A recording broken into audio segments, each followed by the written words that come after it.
The Icons of Real Estate Podcast.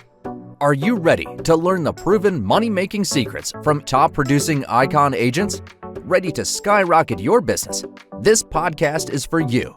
Tune in every week with your host, Tomasz Fonseca, and find out how to implement proven strategies to 10 times your business, from $3 million to $30 million in just 12 months. Brought to you by the Masters in Real Estate Marketing, Arter SEO. Welcome back to the Icons of Real Estate Podcast. I'm your host, Timothy Kaitano, and today, ladies and gentlemen, we have a banger. We have a good show for you today. Well, ladies and gentlemen, if you want to know how you can become successful in the real estate industry, or better yet, in the luxury market, then today's guest is going to give you all the points and tips that you need. So I suggest that you get your notebooks, your pens, because you do not want to miss a word that he says. Better yet, get your friends, gather around, because they don't want to miss this. Ladies and gentlemen, today's guest is a luminary in the real estate industry. He is the top 1% realtors in the luxury market in the US, not just in his state, but in the US. All right. Today, we are going to have a really good show. Ladies and gentlemen, help me welcome today's guest, Mr. Harrison Polsky. Yeah, welcome to the show, sir. Thank you, man. Glad to be here. Thank you so much for taking the time to be with us. I know you have a busy schedule, so we really appreciate having you on the show. I always like to start off by getting to know the guest a little bit better. Can you tell us about your journey into real estate? What led you to pursue a career in real estate? I was a analyst, commercial analyst, undergrad in college. I worked for one of the largest developers in the state of Texas. I went back, got my MBA at SMU, and I was supposed to work at BCG, Boston Consulting Group. That's what I wanted to do. Sadly enough, I graduated during the great financial crisis, and no one wanted to give you a job. So, my wife was like, "You understand real estate, you know it well, you'll do well at it. Why don't you just go do that?" And so I did. My first year in real estate, I did 16 million. And the next year I said, "Hey, I don't want to really be driving around opening doors and things like that." So I started going after all the large developers in Dallas. Year after that, I did my first development in East Dallas. It was 25 townhomes. And after that, I became the largest new construction agent in East Dallas. I probably have sold over 400 townhomes in East Dallas. During that period of time, I started working a lot with the developers, their project managers, and I started saying, I don't want to do large developments anymore. I just want to do luxury homes. It's too much work. And so I started raising capital for all the builders because that was the only way you could actually get listings. And so I started doing that, and then I became one of the top new construction luxury home agents in Dallas. 3 years goes by, a buddy of mine goes, "Hey, why are you raising money for all these guys? Why don't you just go raise money for yourself and we'll just start building our houses?" And I said, "Cool." And we did just that. So Katina Homes got formed. We were supposed to do one home that year. We ended up doing 7 because all the investors I brought to the other builders came along with me. And now my construction company does 12 to 15 homes a year. Average price is about 6.5 million. So that's the journey. Man, that is impressive. I don't know where to start right now. Ladies and gentlemen, I did say, this is going to be the episode that you do not want to miss. Now, where do I start? Let's start off with your first year in real estate. 16 million in your first year is very, very impressive. I think to anyone that is not in real estate, I mean, they cannot comprehend how impressive that is. What contributed to your success within your first year in real estate? So my family owned a call center for a moving company for a long time. And I used to work there when I was in grad school, and I was the manager of the sales floor. So I became very familiar with Google and response time to online leads. And so, I'm not originally from Dallas. I'm from New York. So I knew I couldn't break into the market by tapping into, the local consumer because everyone's already knows all these people, right? So I said, I'm going to buy a nice website. I'm going to get a good CRM, and I'm just going to pound Google. So my phone would ring and I would answer in 10 seconds. I was on the phone all day, every day, burning through leads. You get 100 leads, you might close 2% of them. And so my wife hated me at the time because no matter where I was, I'm like, I got to go, I got to answer my phone. And even on that's date how night? I did it. What? Even on Oh, date night? dude, I got to pay for date night. You know, how else am I supposed to pay for date night if I'm not answering my phone? Yeah, And that's what I used to tell her, and she'd be like, "Fine, answer your phone." yeah, So that's how I did it, and that's when I realized it's not sustainable, right? Like you can't just buy leads and operate that way, especially if you're going to have a family. And that's why I made the transition after that to go work in new construction. yeah. And I want to take this time to give some advice to new agents that are getting into real estate. I mean, as you know, the stats are, I'm sure it's probably 90% now of agents, quit within the first year. What advice would you give to someone looking to break into real estate, in any market? Because I mean, with your success, I'm sure you've seen a lot that can help a lot of agents be successful within their first year of real estate. Yeah, I mean, look, the dynamics of a solo agent have pretty much gone away. So Mm, I would encourage people, even when I started, I asked agents that were been in the business 5, 10 years, that were at the top of the game. I said, what can I do to help you? Can I come work for you for free? Don't pay me $1. I mm, just want to shadow you. I want to hold open your houses. I want to like look at you, like look at how you do everything, and like don't pay me anything. And they all were mm, like, you don't want to get paid anything. When they offered to pay me, I wouldn't take it. I was just like, just give me work, give me work, give me work. And so that's what I did. So anyone that's trying to get into real estate, I'd say, look, go find a team that produces and just say, hey, what can I do to help you?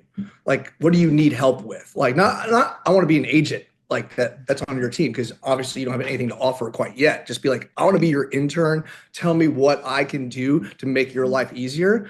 And what was someone going to say? No. Like, even if it's like, I'll go get your dry cleaning, like whatever it is, just go do it. And then over time, they're going to start bringing you into the fold, and you're going to then be like, oh wow, that's how I got here. yeah. Otherwise, like you're trying to figure it out, and you're trying to look. We all got to make money, but that's the only way you can do it. You got to sacrifice. There's no shortcut to the top. No, you heard that, ladies and gentlemen. There are no shortcuts to the top, right? You have to make sacrifices. I like that. Thank you so much for that. Now, Um, you are very successful in a lot of fields, but you also lead a team.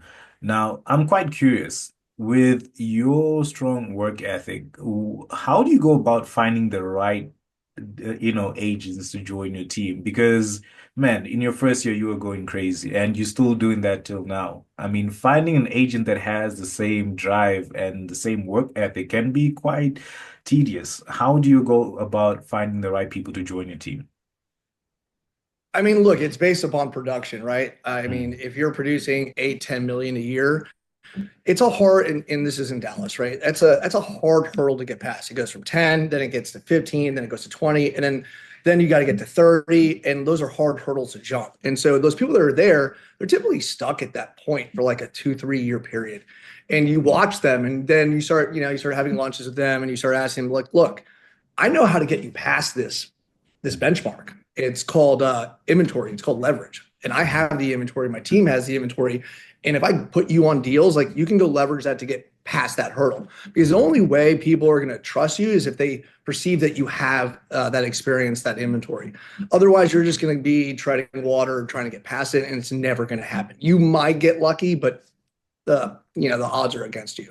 So mm, that's what I do. I go after those kind of people, and then I ask them like, look, I'm not hiring agents so I can work less. I'm hiring agents so I can do more because yeah. like the more agents I have, the more I can do. I can do more new construction homes for my company. I can raise more capital. I can pick up more listings. Like I'm not trying to work less. I'm trying to work more. And Mm, if you're on that same page, then look, let's go. Let's go make some money. I don't want to hear that I'm on vacation. I don't want to hear that like, oh, I need my special time and all that other mm. nonsense. Like if you're on that same page, let's go.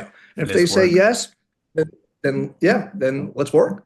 If Mm, they say, well, I need work-life balance, and get out the door. yeah, There's no work-life balance in this business. It doesn't that's happen. true, right? Because how many people have you actually met that have said that? Because I've noticed that a lot of people that get into real estate because they want work-life balance. I've never met a realtor that has confirmed that there's work-life balance in real estate. There is no work-life balance. Yeah. It's just, I mean, look, that's the nature of the beast, right? You had look, it's this thing is a bell curve. Mm, It takes a long time to get up, and then it's a quick drop down to the bottom. So you got to make that run Like you got to make it work while you Mm, got it. Because if you don't, then you're just wasting your time. And the mm, one thing I tell people is that real estate opens so many different doors. Like I said, like I started my own development company. I now invest in other people's businesses that I've met through this mm. space. So it's you just got to understand. You just got to keep going. Yeah. And if you want that work-life balance, then look, there's agents that want that, right? And I Mm, have a buddy of mine, he runs a team of 8 agents, and he's got all these people that work for him, and none of them want to work. What they want to do is just bring in clients, right? Here's mm. my client, send me a referral fee. I don't need to make more than $200,000-300,000. That's totally fine, but you have to Mm. admit that to yourself, and a lot of people Yeah. don't want to admit that. So you got to find your place in this game, and Yeah. I think that's what you have. Yeah. Now, going Me, I'm not on. doing that. I can't live off just 200-300 grand. That's true. I mean, especially when there's so much money to be made, why settle for less? Some people are lazy, man. I don't know what to tell you. Yeah, that's crazy.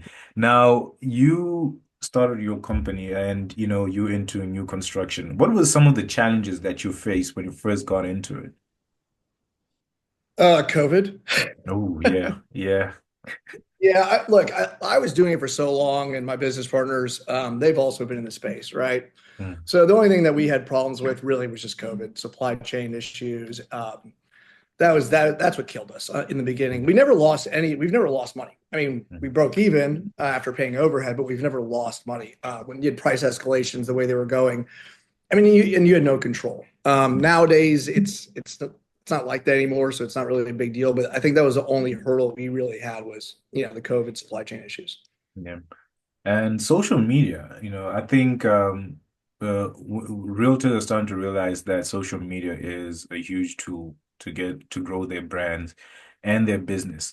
I mean, how have you been leveraging social media, to promote your new constructions and your real estate business?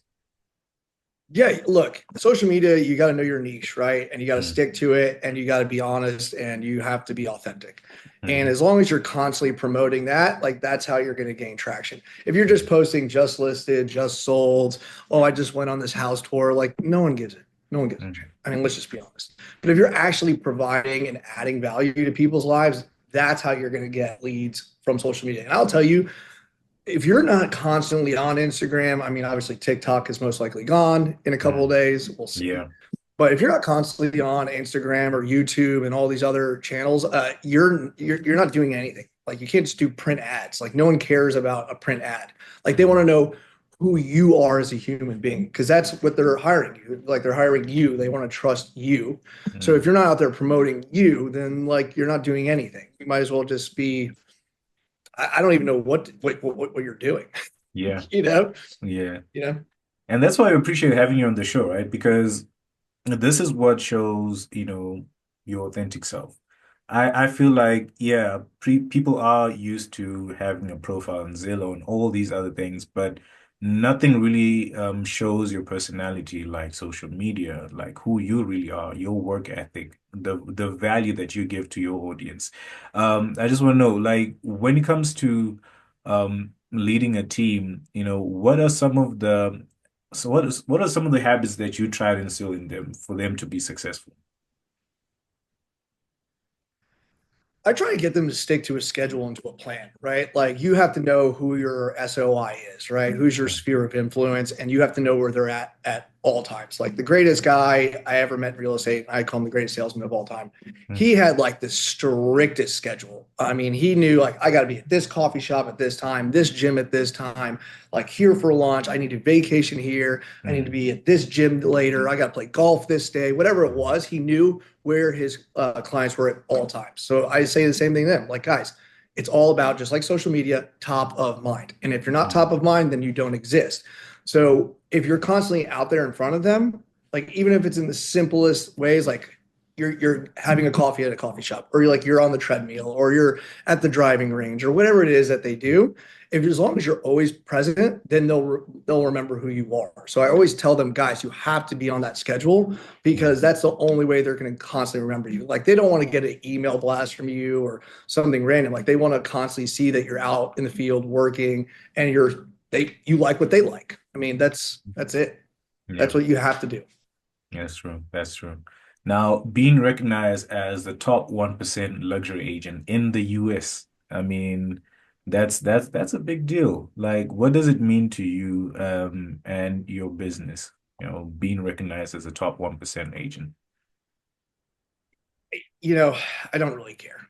You know, like it does the awards and all the nonsense doesn't matter. It Yeah. matters what hits the bank. It matters if the team's happy. It matters if my family's happy. I mean, that's all that matters. It matters what hits the bank, and as long as everyone's in a good place. Mm. The accolades and all that, that just shows that I work. I Yeah. mean, it's the only industry where they're like, oh, you're the top 1%. Like, I don't think they like really do that for like consultants or accountants or, Yeah.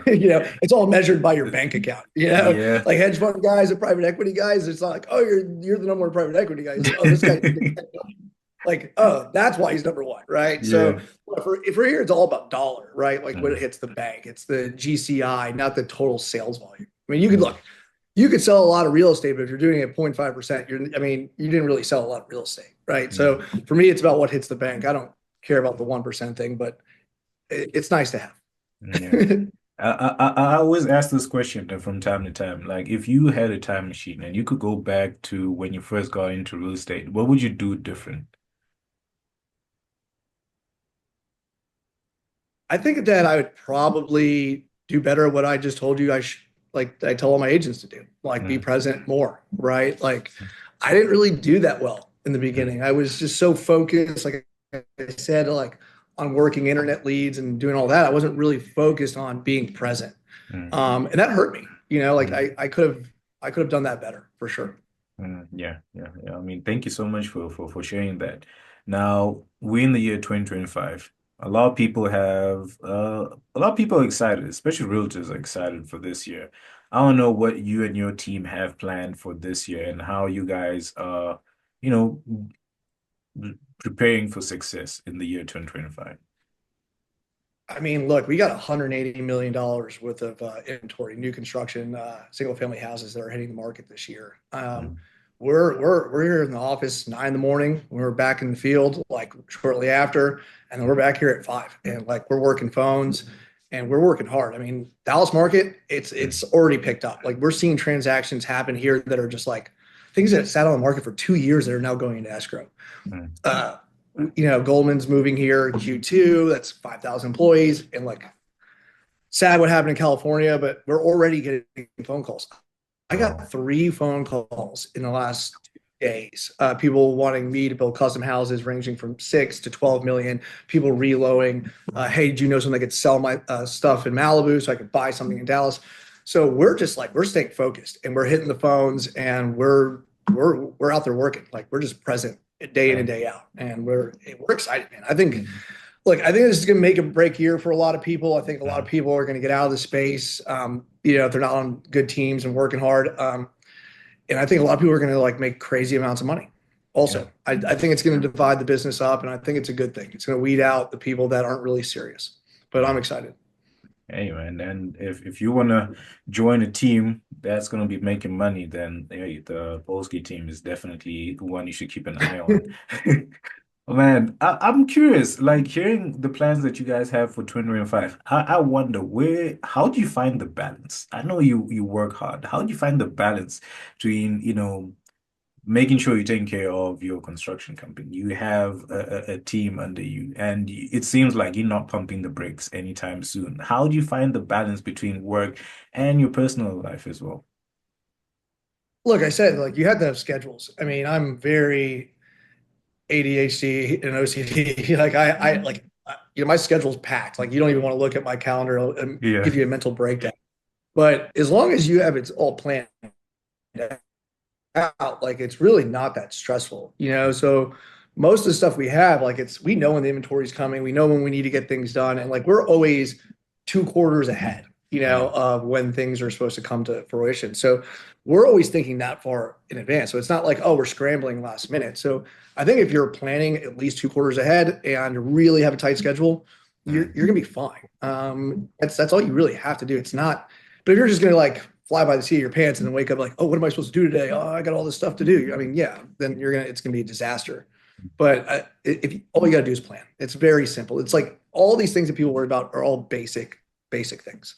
They can go away by doing the basics. Yeah, yeah, yeah, yeah. They definitely can. And what's next for you? I mean, what's next for you in the next 5 years? Because it looks like, you probably set the bar very high for yourself, and you haven't hit the ceiling, and looks like you're gonna keep on going. What does the next 5 years look like for you and your team? Yeah, look, right now I'm doing a lot of capital raises for the development company. Hmm. Uh, we're pretty close to, heavy lift. So we're talking about horizontal development deals. We were talking, working with Discovery and a couple other large developers, and that's the goal, right? To get to 100 homes a year, average price point 10 million across the state of Texas. We're also looking in other states as well, but then also growing the team to about 20, 30 people and just feeding the pipe, just keep it going. And then obviously I'm also starting a consulting company for other builders as well because I've seen Wow. they need some help. So agents need help, builders need help. And look, like I said, I got higher education, but they don't teach you any of this stuff. Mm. They don't do that. So everything I've learned in the field, personal experience. And they don't get any good information. They read these stupid books like Rich Dad Poor Dad or whatever it is that they Oh read, yeah. and it leads them down a rabbit hole of nonsense. Mm. So I'm gonna start doing that. I'm gonna start helping builders and agents like learn the business the right way. And so that's part of my goal is to start a consulting mentorship company.